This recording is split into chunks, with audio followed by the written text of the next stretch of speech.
welcome to Britpop Banter. This is episode 8. My name is Kevin Dodd. This is Lesley. Hi. Feels weird to be doing this in the morning. It does. We normally record these after work, and we're doing this in broad daylight. It's bizarre. With a glass of water. Yeah, doesn't feel right. I've already had my coffee. Have you had a coffee? I've had a coffee. Yeah, see? But, so apologies if it's not as... Oh, I don't know. Coffee. Ruckus. It's normal. Apologies for Leslie's not being as drunk as she usually is. Alright, so plugs at Britpop Banter on Facebook and Twitter. And you can email us, britpopbanter@gmail.com. Questions, feedback, and drop us a rating. We got our first rating! Did we? We did. We got our first review. Let me read it for you. And then I'll get into a disclaimer. It's from Chris Monroe. He actually has a podcast as well. And last week, we covered Sleeper the It Girl. He has an episode about that album as well. Oh, does he? Yeah. So go and have a listen to his stuff. It's called Soundtrack to a Life podcast.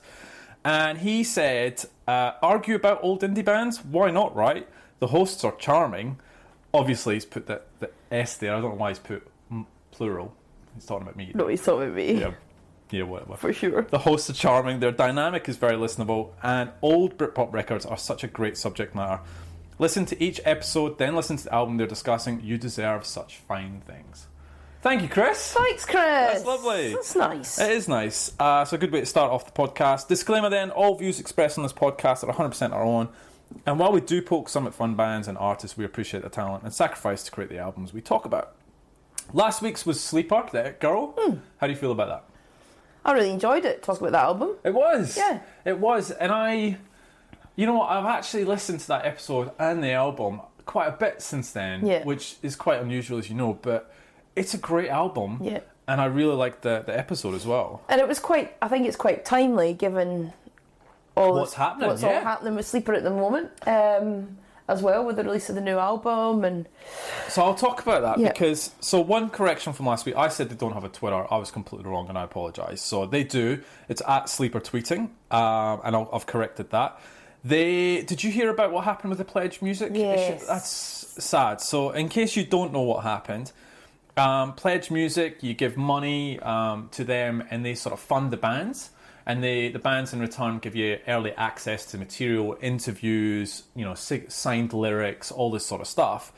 And so all these people contributed towards making the new album with Pledge Music, and the money's gone.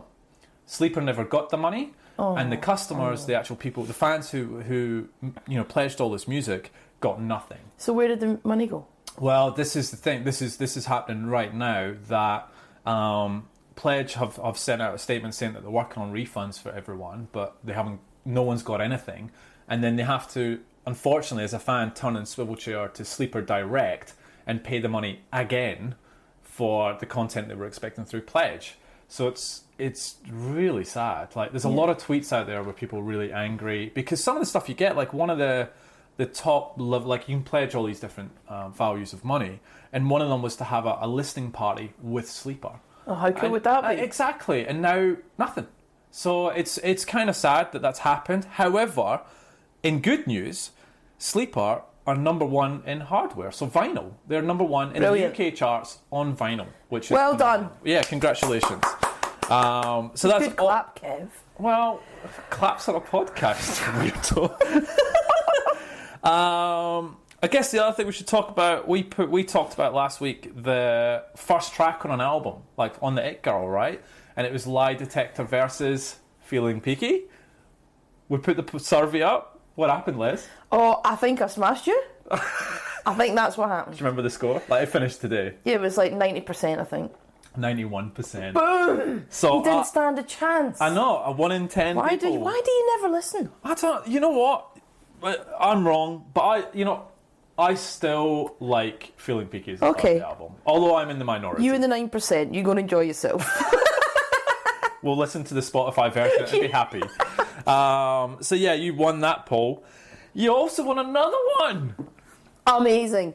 A massive thank you to all listeners out there and everyone who took part in that vote. I am forever grateful. You are. And just thank you so much. And it just highlights to me how amazing the public are. I think it was my wording of the survey, to be honest. So that if anyone remembers, we talked about the Tom Jones Reload album, and Leslie stupidly went, "Oh, I'll listen to it if people want me to," and I don't know. I think it was the wording of the survey because I said, Les said, do you want to make me listen to Tom Jones? And I was like, yes, it will be funny. No, no one deserved that. And so I think it was the wording of the survey that got you the no. No one does deserve that, though. 56% of people said no.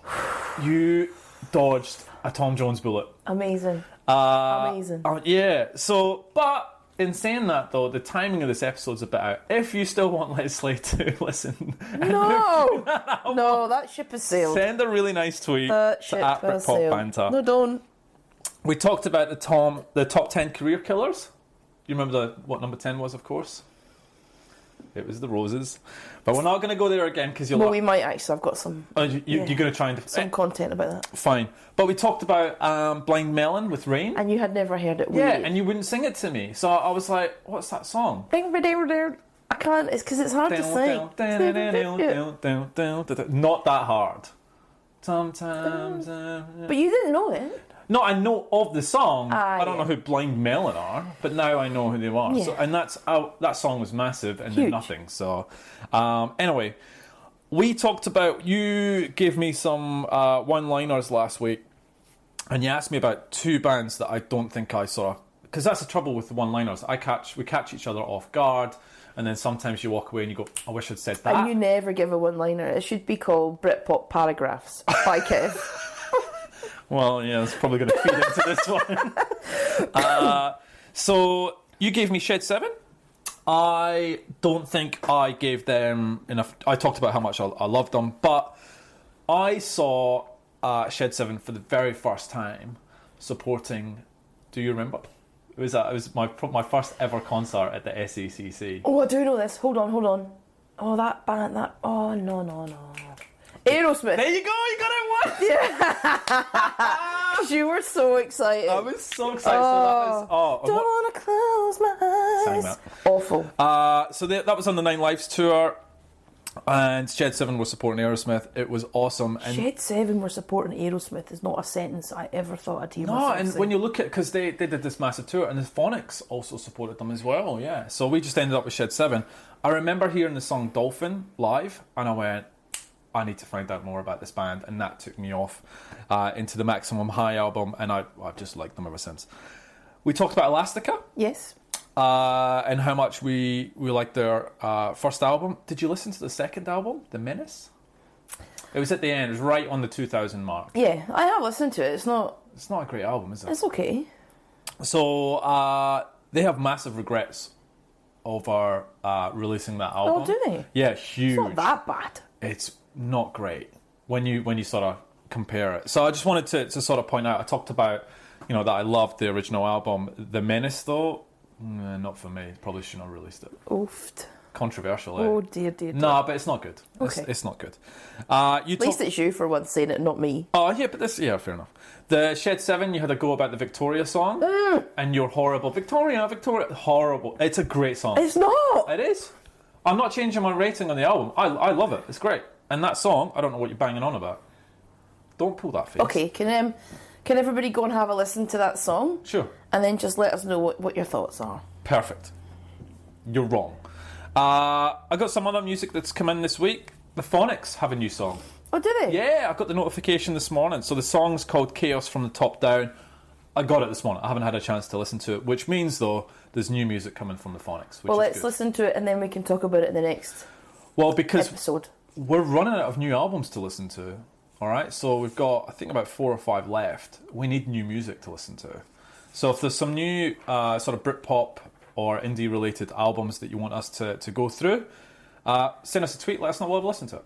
Yeah, easy. What was your homework? What did you have to listen to? Reef. Why are you giving me that horrible face? Because it's got to be the worst hour of my life. Oh, that's harsh. I'm telling you. Ultrasound. Right, okay, so let's... Can we start with ultrasound? Yeah, because it's happy. Okay, go on. So this is ultrasound. Real Britannia. Yeah. Really enjoyed it. Right. That's good. 6 songs? 6 songs, and then obviously the end one goes on for a long time. Yeah, it goes on for a while. But the first 2 songs on that album, like, I just really enjoyed it. I think that's... Yeah, I've got the same thing. I think it's Kon-Tiki and God's Gift, I think the first 2. God's Gift's a great song. Brilliant. Great couple of songs to start off the album. Asylum is good as well. The last I've put the... So what did you... Wait a minute, let's get into rating. What did you give it? I would give that a 7 out of 10. Oh, I gave it 7.5. Okay. Very close. Yep. But I've put down about the last track. The long track is confusing, right? It's good, but it's confusing because it doesn't feel that it's one track. It feels that it's multiple tracks sort of Put together. Yeah. Is it even, like, is it an album?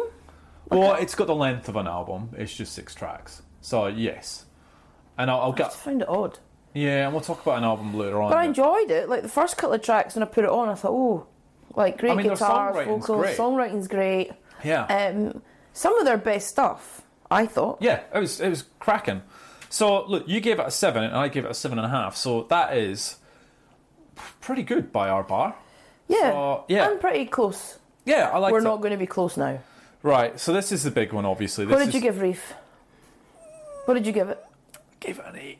An 8? An 8. What, out of 40? It was an 8 out of 10, Les. Don't be a smart arse. Go on. So I've got... No, you tell me what'd you give it? Because here's the lowest benchmark you've got. Yep. Is Ash Yep. with Islands.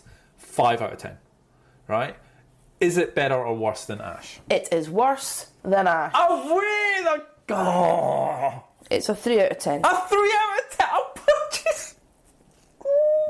It's 3 out of 10. Any album that's got My Sweet Love on it deserves to be 3 out of 10. You are... Horrible. I don't know what it's meant to be. Is it rock?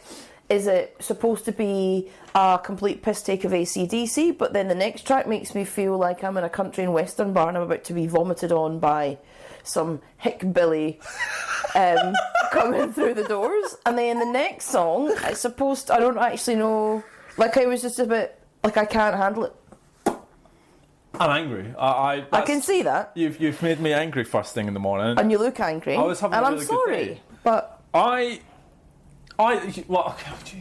like Reef, as you've always known. I like all their albums. Yep. And to me, I really like. What about they had great songs? Don't Go Changing Your Mind, Provide, Just Feel Love, Lone Rider is a great song. Lone Rider. You know that My Sweet Love. So we should talk about that. It's a duet with Sheryl Crow. right.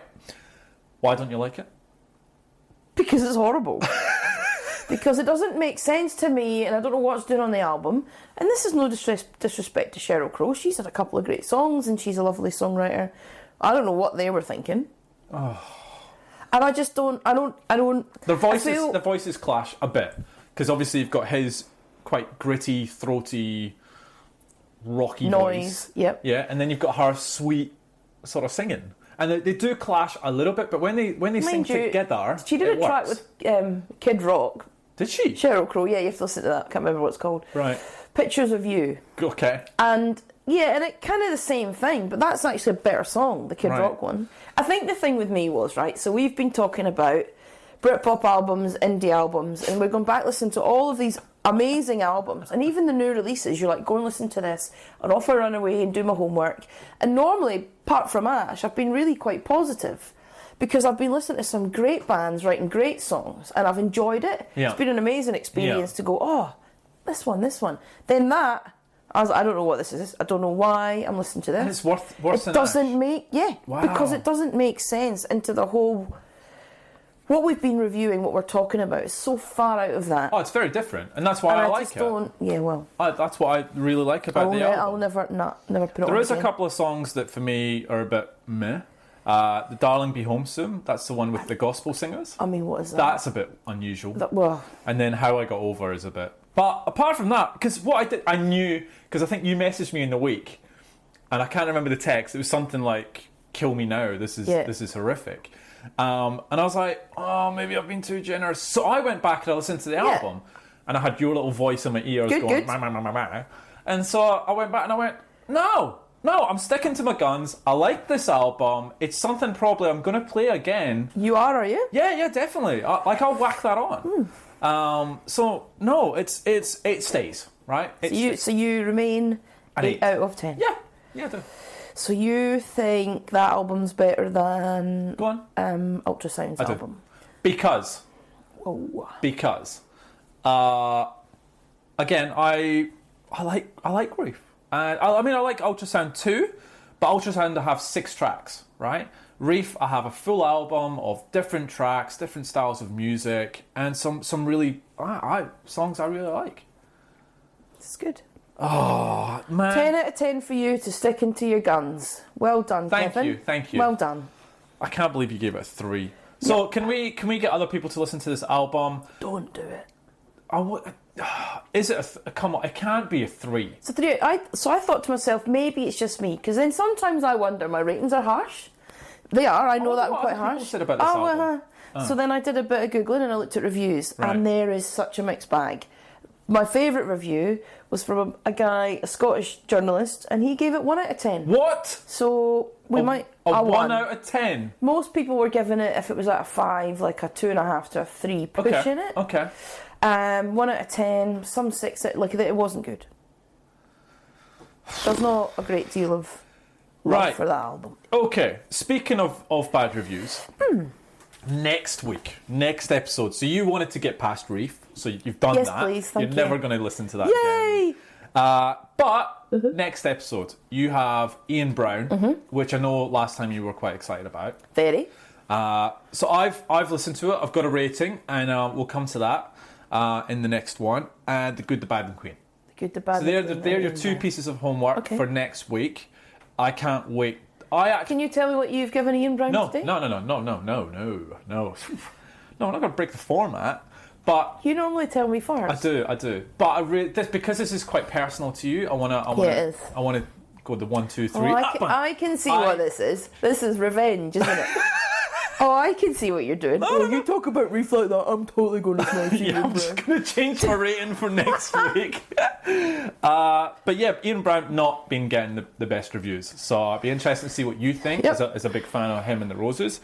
And The Good, the Bad, the Queen, I probably still need another week because I've been banging on about this for weeks and I still can't land on a solid rating. So we'll see how we go next week. All right.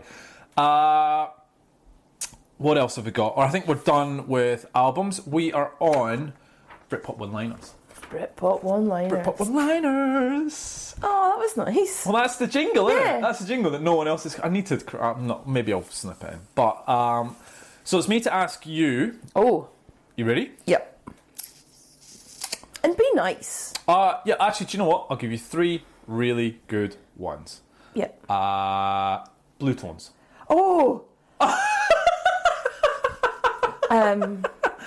Absolutely love the Blue Tones. Yep. Expecting to Fly is an amazing album. Yep. For me, Blue Tones, one of my favourite Britpop bands. Will never stop listening to them. Oh. Love them. Okay. Would love to see new stuff. Would love to see them live. I've never seen them live. Well, he's done a lot of solo stuff. Following on from the Blue Tones, which we should probably listen to, actually, to be honest, and add to the list. But so Expecting to Fly or Return to the Last Chance. Last Chance. Oh, if I had to pick one of them, is that what you're asking? You do. Oh, we did. Oh, you're hemorrhaging. What's going on? Because... Your face is red. Right. Okay. I feel that in the ratings, I probably gave Last Chance a higher mark. I actually think... Oh, God, don't change your ratings. I'm not changing my ratings. I think I would have given it a higher... Right, so Last Chance Saloon has more memories for me, so it's got a real personal connection to it. Okay, right. But I do think Expecting to Fly is probably a better musical album. Right. Now, I can't remember what I've given them. Yeah. But... Maybe we should take that as homework. Oh, far out. All right. Both great albums. Oh, they are. And I reckon I gave them both high ratings. Yeah. And they're very different albums as well. Very different. And I think the Last Chance Saloon sort of threw some people who were expecting something very similar to... But same as you. I like both albums. I'm probably more connected to Last Chance Saloon. Same. I'm more connected to it because it's just that we listened to it Got hammered, didn't it? Yeah. Got hammered. We listened to it non-stop. As a friendship group, we all listened to it, and Yeah. it was a lot of fun. Yep. But I think musically, It was very different. some of as those well, songs. Yeah. All right, should we move on? Yes. Because- Thank you for that. It was really nice. I love the blue tones. All right, this is you being nice is something we don't get to hear very often. Well, that's because you give me nonsense bands. All right, let's give you. I haven't asked you about this. Let's go Manson. You're giving me Manson. Yeah, because we haven't asked me yet, so I need time to warm up for that one. Manson again. Attack of the Grey Lantern is a very special album to me. I know it's very much to you for personal reasons. I actually think that album is an amazing album. Yeah. The Chad Who Loved Me Oh, is an amazing song. amazing. And Dark Mavis Oh, that was the song that you got me. You love that song. So Kevin, just so you know, Kevin bought the single Dark Mavis and he lent me it, and then I listened to it and I totally fell in love with it. Then I bought the album, and that's how my knowledge of Manson started. Was that the acoustic version you had? Yeah, you loved that, didn't you? because it's amazing. Yeah, okay. Go everybody, if you can find it, the acoustic version of Dark Mavis, go and listen to it. It's incredible. I think that's how I converted you. So awesome. Manson, Attack of the Great Lantern, great album. Mm-hmm. Didn't really Move on to the others. All right. One more. I'll give you another. Let's go this band. Let's go Garbage. Garbage. Are they This is Britpop? great. Are they not? Are they Britpop? Let's open Are up they an hour-long not? debate. But Look, Charlie Manson. That's it. Over. Whether they're Britpop or not, they're certainly an indie band in the 90s, right? And yeah. that's the purpose of what we Yeah, want I agree. to do. And they were a great band. Garbage's first album, absolutely loved it. The song Milk is still one of my favourite songs. yeah. Like, I just think it's incredible. I remember watching Top of the Pops, and she sang I'm Only Happy When It Rains. Oh. And I was like, oh. Then I was like, this is interesting. This is a different type of band. Female lead singer. Like, it was... And to be on TV, Yeah. loved it. Version 2.0, still a good album. Yeah, it's okay. But, yeah, I love Garbage. Good. Three good ones. Loved that. And look how happy you are. I really What a am. difference. Oh, because normally, Reef. And I'm like, oh, God. Menswear, oh. Oh, I don't know if we've got menswear. God, we'll get tweets all day. Well. Too late. Right. Anything else before we get into this album?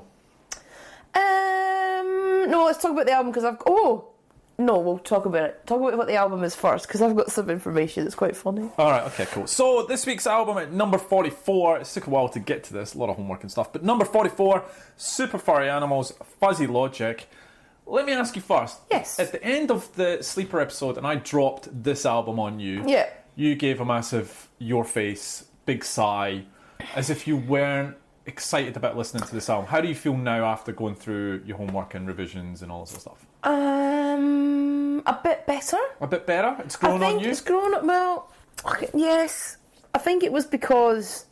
Oh, God. I've broke you, haven't I? No, you did with Reef. Like, I feel like I'm really struggling. We need another coffee. Well, to be honest, yeah, my love of music died a little bit too. So it's taken me a while to get back together.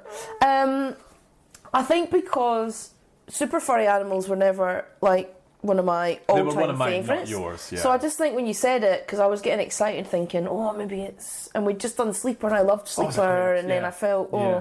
probably a tad deflated if I'm honest. Oh, ouch. I've got to be honest. Ouch, okay. But then I went and listened to it. My first listen to it again, I think, because I had my back up. And I was just like, God. And then I thought, because my favourite Super Furry Animals song is Demons, and it's on the No, it's on the next album. Yeah. album. What's it called? Radiator. Yeah, it's off the Radiator album. Yeah. It's So a great that- song, that one, actually. Great song. Yeah, okay. And then I went back to listen to Fuzzy Logic, and obviously the main songs that are on it, Yeah. the singles that are on it. Yeah. It's actually not too bad an album in the end. Oh, gee whiz.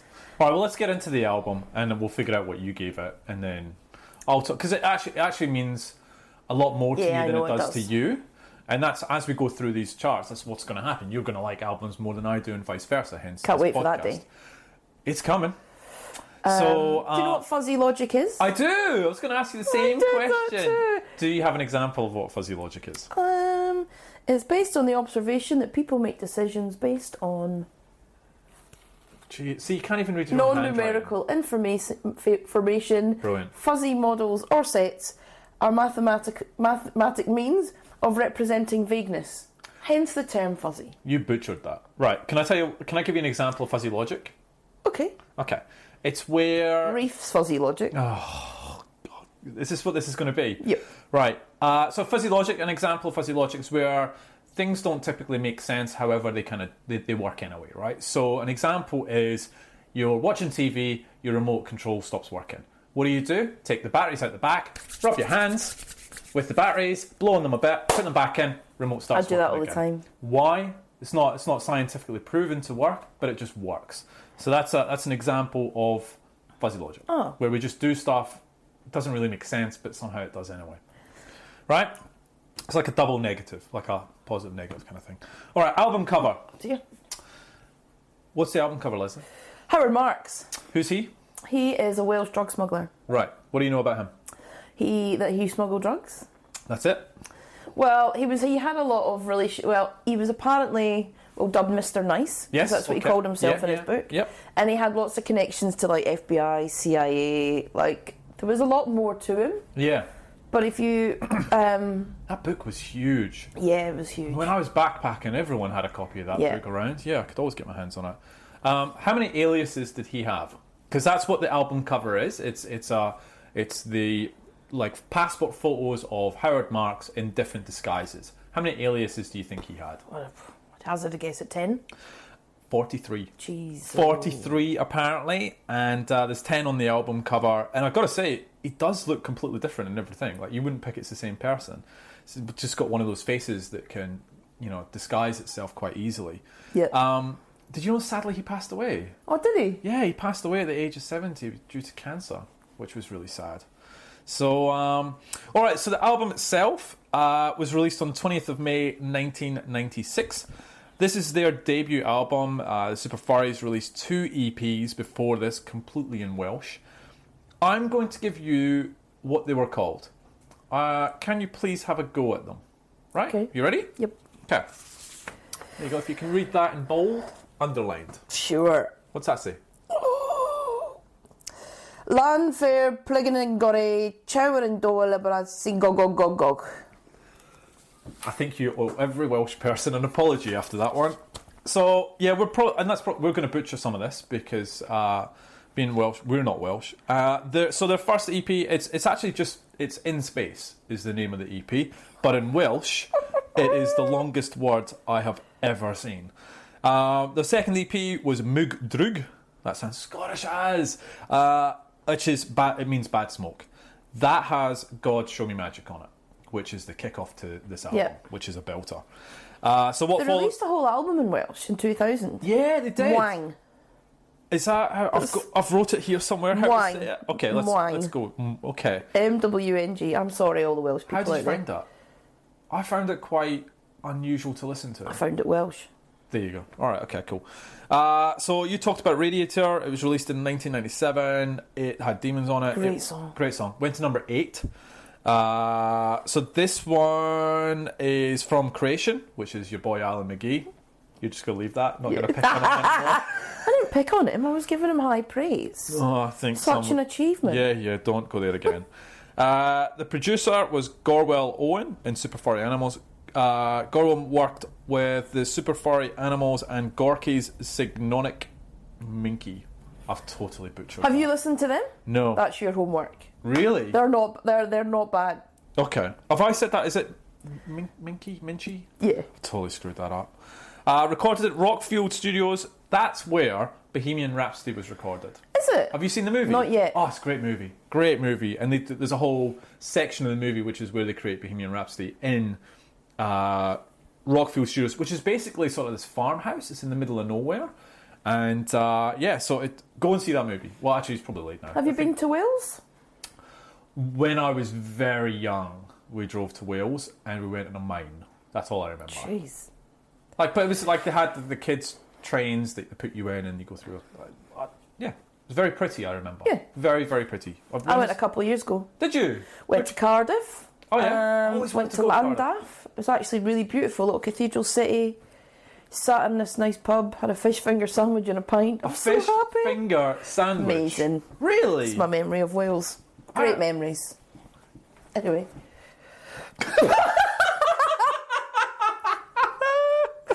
Great memories of Wales. A fish finger sandwich and a beer. And the sun was out and I went to the cathedral. Nice. Went to Cardiff, it was nice. Okay. Yeah, I'd love to. I actually would love to go. Right, so it's 12 tracks.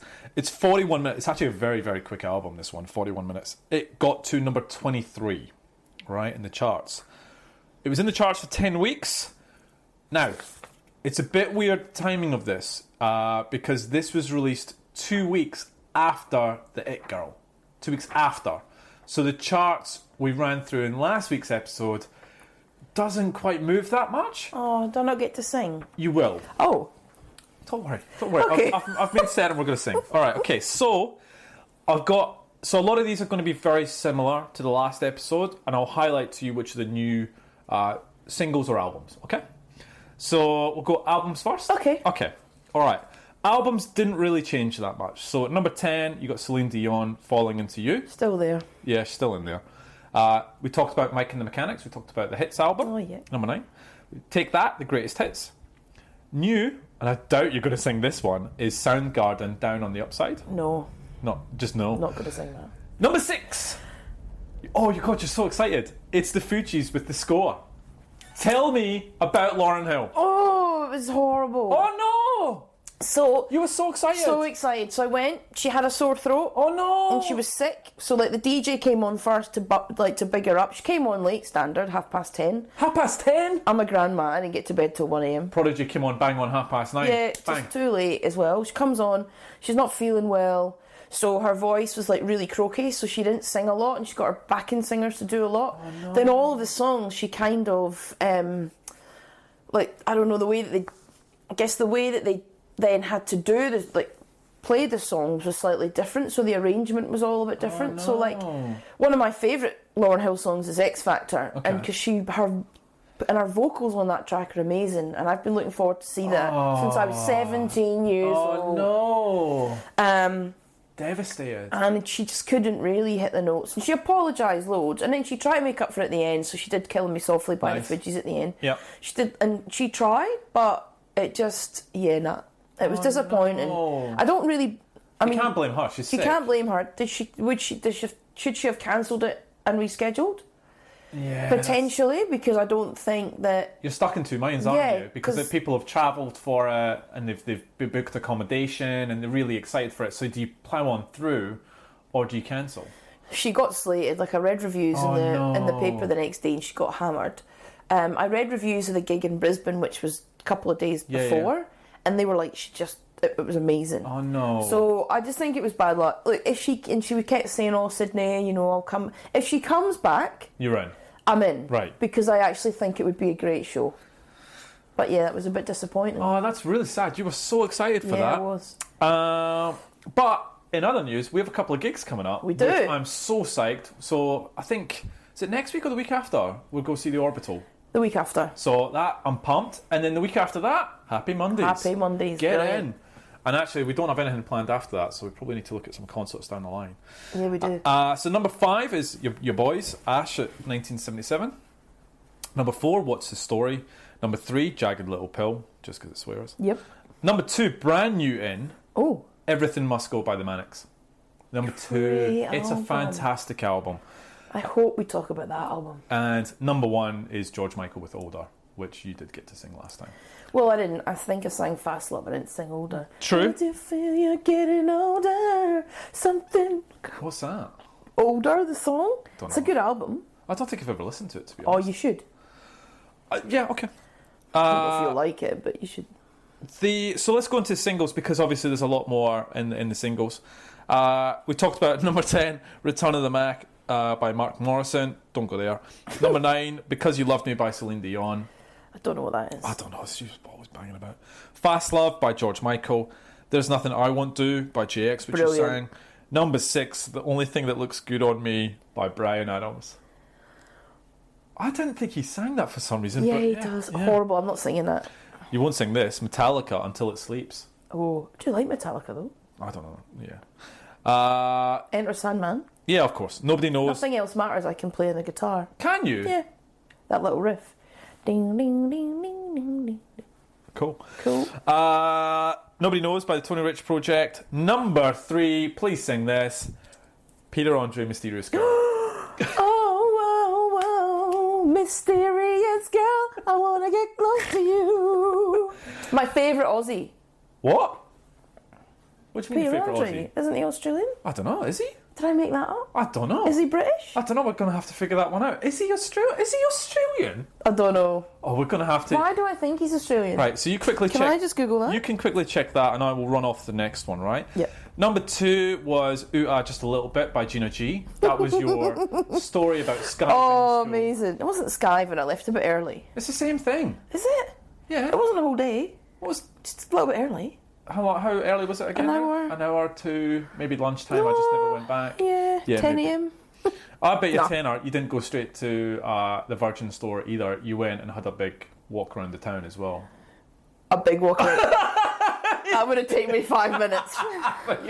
You would have done the high street. Number 1 is Yeah, English-Australian singer. Ah, He was born in London, but for some reason I think that the Aussies have taken him in. why? Well, I don't know. He'd Okay. have to, yeah. Number 1, I really doubt you're going to sing this. 3 Lions by the Lightning Seeds by Dylan Skinner. There's no way. No chance you're going to sing that one? No. You didn't really get to sing that much. No. It's really sad. But this is the first time I've ever come across 2 albums being around the same time. So Well, I hopefully, hope that doesn't happen again. hopefully it doesn't happen again. It made me really sad. I love the singing. And the fact the only thing I've got to sing is Mysterious Girl by Peter Andre. And I had to listen to Reef. I am not having a good week.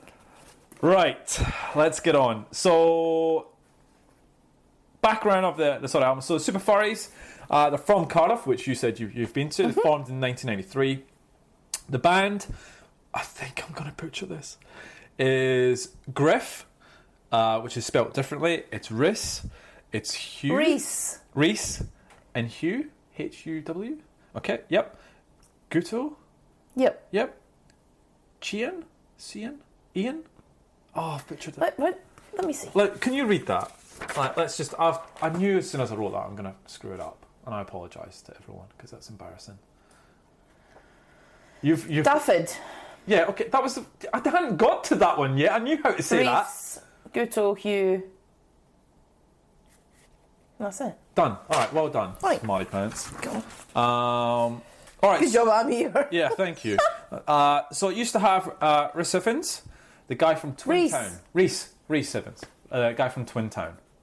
Have you seen Twin Town? No. Used to be one of my favourite movies. You never seen it? No. Great movie. No. Do you know who we're talking about though? He's Hugh Grant's flatmate. Yeah, in he's Notting great. Hill. And the bad guy in The Amazing Spider-Man. I mean, seriously. He's in a lot of movies, actually. And he actually plays Howard Marks in the movie Mr. Nice, which I've never seen. Have you seen that? No, I haven't, actually. No, so he plays Howard Marks.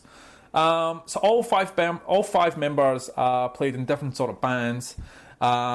Griff was in a band called Emily, which was semi-successful. They got signed to Creation for a brief bit. Apparently, when the group first formed, they were considered a techno act. Techno? I Wow. don't know. Weird. Some people are not good at genres. Is that us or someone else? Well, I'll leave that open. So now it sort of evolved into that psychedelic and progressive Britpop sound that we all sort of know now. Did you know that the Super Furries recorded with Paul McCartney, Paul McCartney? They met in the sort of bathroom at an award ceremony and got chatting. And the album, it's a bit weird, to be honest. How this all came about. So you've got the Super Furries, you've got Paul McCartney, and then there was Peter Blake, right? So Peter Blake is this sort of, he's an artist, but specifically he's really known for his work with album covers, right? So the most relevant for you album cover he has designed is the Stop the Clocks Best of Oasis album cover. Yeah. So that's something he did. He's done a whole bunch of other stuff. So those three sort of get together. So Pete asked Paul McCartney to create something musical with a Liverpool spin to it for one of his exhibitions coming up, right? So McCartney took samples from the Beatles albums, And they created, and they took samples from Paul McCartney's Liverpool Ontario classical album, and they worked with Super Furry Animals and Youth to create Liverpool Sound College, 5 tracks, and it's kind of electronica. I need you to listen to it. I listened to that. It's very unusual. So Super Furry's worked with them on one song, Peter Blake 2000. It's 16 minutes. It's very weird until 7 minutes when the beat kicks in, and actually it's pretty enjoyable. If I was to compare it, it's a bit Primal Scream. Oh. Yeah, it's very... And we know how much you love them. Yeah, it's very, very unusual. Also, looking into Super Furries, they toured the UK with 5.1 surround sound in their gigs. Oh, wow. That's the first time I've ever sort of seen that. I don't think I've ever seen... That would have sounded brilliant. Would have been, yeah, because you would have had different sounds at different times. The only part I have ever seen that is, we just talked about the Orbital, is they did a DVD called the Altogether DVD, and it was produced in 5.1 surround sound. So you put the DVD in, and you got surround sound, and there's little orbital noises coming through different speakers at different times. But I've never seen a gig being played in 5.1 surround sound. Have you? No. Never. The other thing about Super Furries, they've been recognised in the Welsh Parliament for their contributions to the Welsh culture. Did you know that? Yes. Okay. You want to expand on that, or you just want to let me go? No, I just want to let you go. Cool, thank you. I think they deserve it, to be fair. Yeah, well, in the House of Commons in June 2000, a member for Plaid Cymru read the following: that this house congratulates the Super Furry Animals on their chart-topping new album, Mung. Notes that... Mwang. What? I don't know, I just prefer Mwang. Well, I don't think that's how you Sounds good, though. I think it's Mung. But anyway, notes that Mung is the best-selling Welsh language album of all time, and notes that the Welsh language is re-establishing itself as a central part of popular youth culture, and that this album is a celebration of Welsh culture embracing the new wave of confidence in the Welsh nation. How good's that? Shall we do Google Translator and see what it actually pronounced like? You can go for your life, right? So do you have, before we get into the singles and the ones that they released and the sort of videos, do you have anything else you want to add about the Super Furries? Yeah, I do. Go on. So, this particular album, so I was doing a bit of digging. So, apparently, people talked about this album being actually a reaction to Britpop. They didn't see it as Britpop. Oh, really? Yep, they actually said that the band felt it represented a conservative backward movement in music. This is what they said about Britpop. Oh. Now, I've heard this quote before, so I'm not necessarily sure if it was them or someone else. Okay. They spoke about the fact that they didn't know what they wanted the album to be, but as soon as they were in the studio, they felt they were making like a 70s rock album. Right. So I don't think it sounds particularly like that, but it is quite rocky. Oh, yeah, definitely. I get that, actually, yeah. It got a lot of accolades, this album. Q listed it number 42 in the 50 British albums ever. Oh, wow. Which I think's huge. Okay. Do you agree with that? Yeah, well, I think, look where it is in our charts. So we're on par. So, look, this was, to me, I think it was more driven off the success of the singles that drive people to the album. Because some of the songs that they've released are just amazing. And I'll get into that in a second. But, yeah, I think, yeah, absolutely. Absolutely. I've got the pronunciation. Go on, try playing it. It's probably not going to work. See, I told you. It's not going to work. Go on. Mung. That's me, yeah. You went mwang, yeah. So it's mung. Mung. Boom. Mung. There you go. Apologies. Thank you, Kev was right. So you can pronounce the names better and I can produce the album better. Mung. Mung. Alright, so let's get into the singles. So they first released Hometown Unicorn on the 26th of Feb 1996. Did you watch any of the videos? No. Always do that, like, as if you're thinking about it and then you go... Because I'm thinking I did watch some videos, but they weren't... They weren't Super Furry related. Good. No. Alright, awesome. So the Hometown Unicorn, video of a guy walking through the countryside, looking lost, stumbles into a studio. He looks like he's getting flashbacks while the band play around him. It's very retro looking. Do you know what the song's about? No. Okay, let me inform you, right? Thank you. They sing about this guy called Frank Fontaine, right, in the song. So the song's about Frank Fontaine. He is from Paris, and in 1979 he was in a car on the way to a market, and apparently was beamed up to a UFO and disappeared for a whole week, right? And this was big news, right, about this guy disappearing, right? His friend later confessed it was a lie to get people talking about his upcoming book on aliens. Do you think he had just listened to the Reef album? Couldn't quite take it. And just disappeared. Yeah. Just. Because I thought about it. Anyway, sorry. Is this what you need to? You can't. I'll let it go. It's gone. Is it Look, gone? It's gone. Just like that guy. I'll just let it go. I'm letting it go. Let it go. Right. So So apparently this big thing in Paris, and where, like, to be fair, how's it big news? Your mate disappears for a week, right? Comes back, tells you got beamed up by aliens. If I said that to you, let's just for example say you don't hear from me for a week, and then you're like, it's not unusual. Where are you? And I'm like that. Oh, usually it's busy with work, but this time it's like, oh, I really need to talk to you about this. And you're like, okay, and so I drive round to yours, pop in, right, sit down. Still physically able after this. Yeah, fine. And I tell you that story.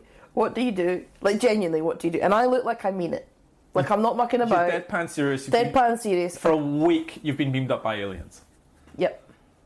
I'd want the details. Yep. I would grill you. I'd be like, first of all, surprisingly, I would accept it quite easily. I don't know why. Oh, I take that as a compliment. I don't know why I'd be like that. Because why would you say that? I'd be like, all right, okay, yep. I've got some questions. but I think with you, I'd accept it. I'd be like, yeah, I would. I'd go, all right. It would explain a lot. That's fair. Are you sure that's not happened already? Yeah, it's the third time. Jeez, you're really unlucky, Lil. Yeah, I know. Right, got a stitch. Oh, ow. Right, God Show Me Magic was released on 29th of April 1996. Great song. Can't wait to talk about that. This is a great video. If and I'll post it, because I do like posting the videos, but this one, very cool. So the band play in front, a semicircle of doors in different colours. And at different times, people come through the doors and do one action. So maybe they'll walk to the front of the camera, forget where they were going, and then they'll walk off to another door. And then another door will open and someone will do another action, and then the first guy would repeat his action. And so all the band are playing and all these people are doing the same repeated motion, but you're adding the complexity of someone else coming out of another door. It is visually stunning and a very, very cool video. Very cool. So I absolutely... And the other thing was, this video had subtitles. It's not in Welsh. It's just subtitles, which I think is in case you want to sing along to the song. Oh, I like that. That's nice, isn't it? Oh, I'd like that. Can I tell you the weird thing about Something for the Weekend, which is a belter of a song? Oh, yeah. 1st of July 96. Can't find the video. Seriously, can't find it. Usually videos are really easy to find. Maybe there wasn't a video. I don't know, and this is where I'll put it out to the listeners. If you know where the Something for the Weekend music video is, great song. Send it to me, because I cannot find it, which is weird because it's such a big song, so I don't know what happened. And then the final single was If You Don't Want Me to Destroy You. Great song as well. Amazing song. Released the 30th of September 96. Video's very psychedelic. The band singing in a park, all wearing white suits, and they do things in reverse. Like the whole video is back to front. The funny thing about If You Don't Want Me to Destroy You, it was supposed to have a B-side song called The Man Don't Give a F. Great song. Great, okay. Can I talk about this song? Alright, so I've got a story. Oh, you've got a song? Yeah, do you not remember this? You remember the story. Oh. I'll trigger your... because it's great. My memory, yeah, good luck. We were at school together, as you know. Uh-huh. And we were friends with a couple of guys that were in a band. Yes. Yep. Yeah, okay. So it was the end of school, as in we were leaving school. And there was a talent show. No. Do you not remember this? No, I don't. This is amazing. So... they were going to play... Now, I knew they were going to play so how old were this song. Oh, we'd have been 17... leaving school. So last 17, year, 18. Yeah. Yeah, okay. So I knew they were going to play that song. And I was like that. So then they got on the stage and it was about us all going our separate ways and all sorts. Yeah. They said, along the lines of... they dedicated it to a certain teacher, who'll remain nameless. Oh. and said, "This is for you," and then went straight into "The Man Don't Give a Blah." Oh my god! And everybody sort of stood up, started like clapping. I don't remember that. Yep. Now, I can't remember if we're just about to leave school. It was halfway through the year, but it was our last year of school. They got hammered. Oh. I mean, it was okay in the end, but everybody was crying. I mean, I couldn't breathe. God. And when you're that age, I mean, you're saying the F word at school, singing a song. And they did a great cover of it. Yeah, they were a great band. But, do you not remember that? No. I've got another memory of something like that, but it's not for this podcast, so we'll talk about it after. But I can't believe that. Yeah. That's got to be detention. That's a punishment. It's got to be. Was that P2? Is the worst punishment exercise? Oh, like, how would you know? You never got any. I got P2 was the one. So was that you had to get signed by your parents. All right. Then you had P1, which was just you got it. You had to do it. The P2 you got signed by your mum and dad. No, so I got a P1 from our English teacher. Oh wow, big deal. Do you know what my essay was? What? So this is, and it's genius by the teacher, but it's the most annoying thing you ever have to do. So he would give you a 1,000-word essay on the day in the life of a stapler. Right? So not lines, which is easy. You can fly through lines, right? You would have to go home and sit and think about a day in the life of a stapler. That was my punishment, right? How do you get 1,000 words out of that? I'm pretty good at English. I created a little... But this is the thing. So I created this whole... I actually really... Oh, no. Oh, we enjoyed it. Oh, God. Oh, my God, you enjoyed it. Right, so anyway, I liked English and I liked writing. Do you still have it? I'd love to read it. Maybe next episode. This is the killer, right? You spent this time crafting this and you go, he's going to love this because it's really funny, it's really clever, I think it's really good. Get in the next morning, there you go, Mr. X, and he would literally not even look at it, scrumped it up, threw it in the bin. That's harsh. Harsh. And you were just like, I actually worked on that. That was your first mistake because most people would have written no nonsense. You would have. Well, yeah, most people. So anyway, yeah. Right. So back to the actual. That was my song, yeah. and when I hear that song, that's all it reminds me of. All right. So they were going to release this as a B-side. They couldn't clear the sample from Showbiz Kids by Steely Dan, so they changed it, and it came out by itself. It had over 50 F-bombs in it. It didn't get played by anyone, obviously, but it still made number 22 in the UK charts. Yeah. And it's on the 20th anniversary of Fuzzy Logic, if you want to have a listen. But anyway, good song. All right. Shall we get into the tracks? Yes. Feels like we've been talking for ages. It does. Whiz. All right, so... Maybe it's the coffee. We should stick to beer. I reckon the listeners will be just sending us a 6-pack in the post. Send us a 6-pack? Yeah, boom. All right, so let's get into the songs. God Show Me Magic, we just talked about. Give me your thoughts on that. So, I think it's a great track for a beginning album, for sure. Belter, right? Belter of a track. What's it like, a minute 40 or something like that? It's very short. But it's just like in your face. Oh, straight and it's away. quite rocky, it's in your face. Yeah. It gets you bopping. Yeah. Takes you, I don't know if it makes me think the album's going to go one way, but it doesn't necessarily follow through on that. Good point. Yeah, you think it's going to be much harder and rockier from that, and then it doesn't. You're absolutely right.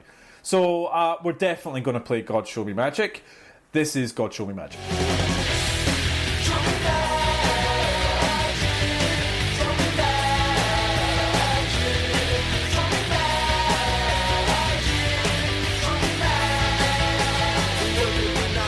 It's a cracking start to the album. Do you think it's too short, or do you think it's in and out before you know? No, normally it's too short, but I think it's supposed to be. I think it's meant to just be this like. It's a bit like Blur's song 2. Yeah. It's just like boom. Yeah, straight in. Slap in the face. You're like, whoa, what was that? And then move on. Okay. Number 2 is Fuzzy Birds. I've said it's all right. I don't like it. Oh, jeez. Just being honest. Yeah, okay. I don't think... Look, well, we're not going to play that, luckily, because you apparently don't like it. I don't think it's that bad. But I think you're right. I think you go from this belter of a song into Fuzzy Birds, and you sort of have to readjust how you listen or how you see the album. Yep. So we won't play that. But I didn't think it was that bad. Now, you get into something for the weekend. That's right. So I was just about to say that before you... So you go... This is where I think the album sometimes you got to listen to it a couple of times because you go like this, boom, first track, right in your face, and you go, oh. Yeah. And then you're a bit excited, and then you hear the next one, and you're like, don't like that. And then Something for the Weekend, and you're like this is an amazing song. Then you come out of that. Oh, into Frisbee, which we'll talk about in a second. So, let's talk about Something for the Weekend. So, Something for the Weekend sounds like this, and it's amazing.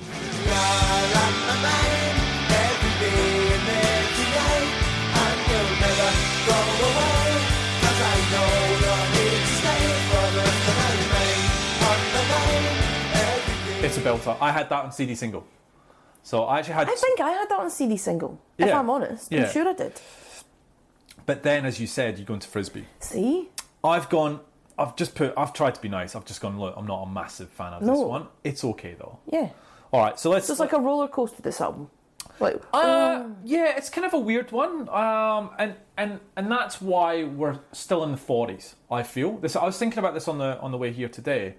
This is why we are where we're at with the albums. Because we've got songs that we like, right, within an album, and songs that we don't like. Or you've got an album that is consistently good, right, and doesn't have those sort of great belters of songs. So I think that's where we're at in the charts, so to speak. So Frisbee, not going to play that. Hometown Unicorn, definitely going to play this.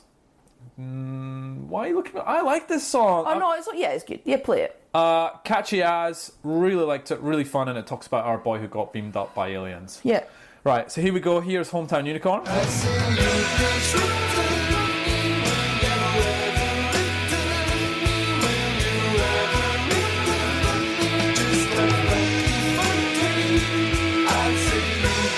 Now, this is the one that, if you read any review of this album, Gathering Moss is the one that gets hit. I'm going to be upfront. I like this song. Do you? Yep, I do. No. I do. It sounds to me a bit Blur-like. It gets a lot of hate, which I don't understand. I actually have no problems with this song whatsoever. You are looking at me like... I'm not sure I can ever take you seriously again after Reef. Oh. You said... I know, I need to get over it. I'm sorry. Yeah, I do. I'll take that back. Right. Okay, I'll rewind that. Blah, blah, blah, blah, blah, Gathering Moss. Oh, it's not my favourite song on the album, Kevin, but I'm glad you like it. Thank you. Let's get into If You Don't Want Me to Destroy You. Oh, great song. Absolutely gorgeous. Let's play that. If you don't want me to destroy you, take the leaf out of my book, turn it round and have a look, because I don't. I had this on single as well. I loved it. I played it non-stop. Your takeaway on that? What, that song? Yeah. Oh, yeah, great. Is it your favourite song on the album? No, I think Something for the Weekend is. I'd probably go this. I'd probably go If You Don't Want Me to Destroy You as my favourite. Bad Behaviour. I don't mind this song. Yeah, to me it reminds me of Supergrass. Whenever I sort of hear it, has that vibe to it. It's a good song. I've said I like this. We're not going to play it, but again, it's all right. Mario Man. You can't shake your head. I don't like it, Kevin. I'm sorry. I disagree. I like it, but we won't play that. Can we talk about Hanging with Howard Marks then? Yeah, so this is a song that I struggle to know what I think about it. I've put, I like this, seems to be growing on me. It's just weird. Yeah. See, and this is the thing. And it's such a mood song, because I feel like sometimes if I'm playing the album and it's in the background, then I'll go, oh, skip. But then sometimes if I've got my headphones in, so I'm paying more attention to it, then I like it. Okay. It's because I can't... So it's where you are at the time for that song. Yeah. I don't think it's a bad song. Okay. But I don't... Yeah, it's... All right, well, let's play Hanging with Howard Marks.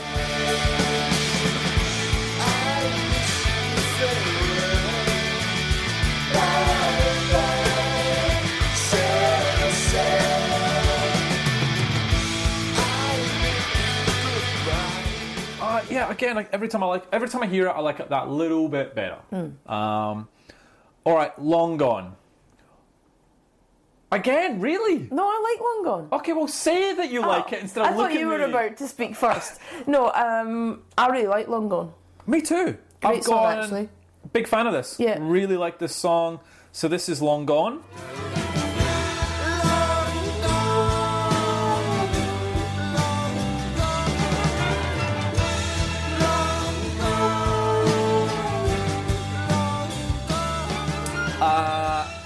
And the last song is For Now and Ever, which we'll play to take us out. Your thoughts? Not the song to end the album. Do you think it's Long Gone? I think it's Long Gone. I think it's Long Gone Yeah, too. I'd agree with that. I mean, it's not bad. No. But I think Long Gone, even if you just swap those two songs, Yeah. Long Gone, you know you're at the end of the album. Yeah. Yeah, I think so. Yeah, Because Long Gone kills my theory about the second last song not being good. it does. It You're does. absolutely right. Yeah, fair call. All right, so we talked about them charting. What do you think the reaction to the album was fair in terms of the sort of response it got? I do. I think it got a good response. Yeah, exactly. Special connections for me are around the singles. Yeah. And that was the days when you go out and you see the CDs all lined Yeah. up. I remember hearing If You Don't Want Me to Destroy You and just playing that non-stop. Maybe changing it to Unlimited every now and again and then back into... Yep. And then Chris Rea. You liked Chris Rea. He did, everyone. Anyway, sorry. Hey. Apparently that was his mum's in the car. It's another... Nah, Chris Rea was mine. I have to admit. That was mine. If we were to do carpool karaoke in Kev's Micra, it would be Simply Red and Chris Rea. You know Lighthouse what? Family. I haven't attacked your music taste once at that time. Yes, you have. Yours was horrible. You have. How many times? All right, fair enough. Eternal, Oh yeah, well yeah, but that wasn't the Kylie worst. Jason. It was way worse Like than what? those. Yeah, Meh. I'm not going to stoop to your level. I'm not going to stoop to that level. All right, Okay. so we talk about the reviews of the album. Yeah. All right, so the worst. Well, I like the reviews. Thank you. The worst that I could find was a guy called Sick Boy of Rate Your Music. Nothing special, another Britpop band, but they are much better than Oasis and Suede. Show Me the Magic is a great song, but the rest of the album is so ordinary Britpop records with occasional success. Enough of these boring bands. I'm afraid Super Furry Animals are another one in the long stream. Oh, you're shaking with anger. Is it the Oasis bit? The whole thing. The whole thing. The whole thing. So, yeah, he put Oasis in there, obviously. So I wonder what bands he actually likes. All right, so the rest were all positive. Simon S. off Rate Your Music. Indisputably a great album. Takes influences from all spheres of music and feeds them into the mixer. Very true. What emerges is as bizarre and colourful as just about anything from any of the great musical movements of the last 40 years. Big call. Too many great songs to choose a favourite. The musical equivalent of Viz, but the jokes never wear off. You loved Viz. 5 out of 5. I always used to buy Viz. Yeah, you did. I think I bought it until it went above £1, and I was like, I'm not. Didn't you have that poster, that Skegness poster? Yeah, with a few. Yeah. My mum did not like Viz. No. No. All right, so a couple other ones. Dom Gurley of Drowned in Sound. Musically, there were traces of Hawkhind. Do you know who they are? No, maybe not. And Autekra? No, Just okay. making it up. The Beach Boys, Oh, yeah. I Wire, can see that. and AC/DC. But that's just on one, AC/DC, I can see. and that's just on side one. But more importantly, when combined, this was a sound of the future. A perfect record encapsulating a time and place that was anything but perfect. 18 years of conservative rule was about to come to an end, but it was still bleak. Thatcher's legacy of consumerism and greed ruled, and a change of the office in Downing Street wouldn't change that. This was the sound of protest through the medium of music, albeit in a very different context. Even now, fuzzy logic hasn't dated and certainly doesn't sound as though it was made 20 years ago. I'd say that's true. Okay. I think it's aged well. You think it's aged well? Uh-huh. Yeah, absolutely. Yeah, I agree. Anna of Amazon, I suppose there is nothing on earth entirely perfect, and everything must have a flaw, however small. The only flaw I can find with this album is that it finishes too soon. 41 minutes. Beautiful melodies played under the most tragically heartbreaking of lyrics, sung in a voice that sounds the oral equivalent of a kicked puppy. Oh, God. From Gathering Moss with its sublime loneliness and depth of feeling, to the throwaway fun of Bad Behaviour and Hanging with Howard Marks. The tunes drift along dreamily, settling into your subconscious as if it had always been there. It's not fair to give SFA comparisons to punk, pop, or Dylan. They're a beautifully anarchic folk band who, somewhere along the lines, were handed guitars. We can only be thankful for that. Did you write that? No. Are you Anna from Amazon? What made you think it? What? Why? Because of you were lighting up when you read it. I thought there was a tear in the corner of your eye. Oh, I thought it was really well read. Did your English teacher give you this as a punishment exercise?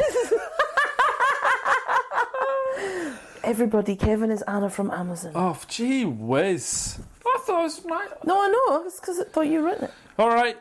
So what do we think of it now? Do you remember what you gave this album? Oh, I'd say I gave it 7. 6.5. There you go! Hey! We got you one of your favourite 6.5s back in there. I gave it a 7. Do you want to change your rating? I might give it a 7. You might give it a 7. I think I'm happy with a 7 as well. Yeah, it's not better than 6.5 to 7. All right. Yeah, I think that's fair. I think that's... I don't think I would drop to 6.5, but I'd lock in the 7. So I think the fact that both me and you are on the 7 is pretty good. The fact that I'm half a mark lower than you knows I've done it right. Yeah. Because that's my bench. What did Kevin think? Half a mark down and we're okay. Have you ever seen them live? No. I've never seen them live either. No, I haven't. I would go and see them. I actually watched them live this morning. Yeah. On YouTube. The tubes? Yeah. Because I was thinking about that The Man Don't Give an F Up, and I was like, it wasn't on an album, and I was trying to figure it out. Yeah. And then because I do love Demons, I had a look, and then there's like a little live reel of them on YouTube. And I really enjoyed it actually, so I would go and see them live. I would too. Absolutely. Where are they now, Kev? So they are not touring, but apparently they're working on a new album. Oh. Yeah, which is good. They are on Twitter at Super Furry, and they have a very, very cool website. Like it's superfurry.com, and it's very, very cool. Like it's the cover to the Radiator album. Yeah. It's very similar to that. It's been very sleekly designed. So yeah, not touring. Where to buy the album? You can buy the original for about £2, bargain, or you can buy the 20th anniversary special, which has 47 songs on it. Gee, what else is on it? Oh, it's got all the B-sides. It's got The Man Don't Give a... It's heaps. That would be worth songs. A buy. It's £10 off Amazon. Buy it. Go and buy that, everyone. Go and buy it. They're on Spotify as well. And we're done. We are done. Is there anything else you want to add about the Super Furries before I tell you what number 43 is? Yes, please. Oh. So I would just like to say that I guess I regret my initial reaction to the album last week. Is this an apology? No. What would I apologise for? This is more to myself. I think my instant reaction was one of, I felt a bit disappointed because we'd just come off the high of Sleeper. Oh, yeah, true. Okay. But having dug into them more, done the research around them, and like the contribution to Welsh music, the fact that they do sing in Welsh and write songs in Welsh, like I have the utmost respect for that. Yep. Because I just think that keeping your heritage alive is an amazing thing, so I give them 10 out of 10 for that. Oh yeah, good point. I think their songs are very cleverly written, they're very witty. I think they're obviously very intelligent musicians, and when they write a good song, they write a cracking song. So I've actually really enjoyed this. Oh, wow! That was really nice. Yeah. All right, I hope that we keep this going for the next album. Right, so number 43. Can I guess? No, because you're always way off and you Supergrass. You always say that! I guess I'm going to keep saying it. No, you can't keep guessing the same bloody band. So, let me give you the caveat of this one. Oh no. It's not that... So, I think you'll be alright. I think you'll be okay. Alright, so relax a bit. Right. But this is an album that means a lot to me, that I like... Again, this spreadsheet, I swear, is rigged. Well, stop giving everything a 5 and you might get a chance. But, so, right, let me just tell you. Next week, number 43. And No, why does it mean something to you? Because then maybe that might trigger mine. Because not a lot of people like this. Well, actually, no. This band never sort of reached the peaks I thought they deserved to be. Okay. I thought they wrote some beautiful songs. And so they had 2 albums. We were going to cover one of them. And I don't think either album got the credit that it deserved. And we'll talk about it in this episode because I really want to delve into why. Because To me, they were always a big band, but then looking retrospectively, they weren't, which is really disappointing. So I think they wrote one of the most beautiful songs of the era. Whoa, big call. Big call. But I'll tell you who it is. Who? It's Audio Web, right? I'm actually happy with Audio Web. Audio Web, and they've got 2 albums. They've got their original album, and they have Fireworks City. Which one do you think it is? The song? No, the albums. So they had 2 albums. They had the original one, and then they had Fireworks City. The one with policeman skank on it. Fireworks City. Fireworks City is correct. Because the other one's Bank Robber, isn't it? Correct.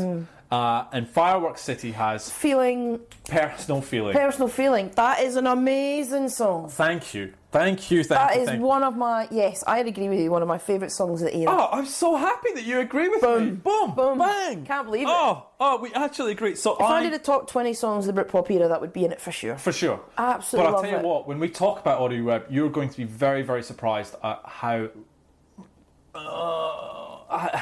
poorly that song was received. Personal Feeling, really? Yeah, it didn't do very well, and this is what I can't wait to delve into with you. It's in the Stay Young Morning After Glow bucket. Oh, yeah. Bang, that would be a hell of a playlist. But it is. Yeah, you're right. It's the ones that we kind of love. Songs that didn't quite make it, but we love. In my head, that fits in there. You are bang on with that one. So next week, number 43, Audio Web, Fireworks City. Are they Britpop? Are they Britpop? You know people are going to come at us for that, but they are. But it's in that 90s indie Britpop era, so I feel comfortable with it. Yeah, I'm happy it's in there. And to be fair, when we put the first list out, no one really had a go. They had a go at everything else, but these guys were okay. So that's all. I think we'll be all right. And I'm going to play a lot of music off that album. Yep. So I'm going to try and convert everyone as well. So, all right. So our plugs, let's get out of here. At Britpop Banter and Facebook as well. Email us at britpopbanter@gmail.com. Any questions, feedback, memories? What do you think of the Super Furry Animals episode? What do you think of the episode coming up, which is Audio Web and Fireworks City? And leave a review if you can, please. It really means a lot if we get some feedback from you. And again, thank you for all the support that you guys have given us. So, anything else? That's all from me. All right, take care, everyone. See you later. Bye. Bye.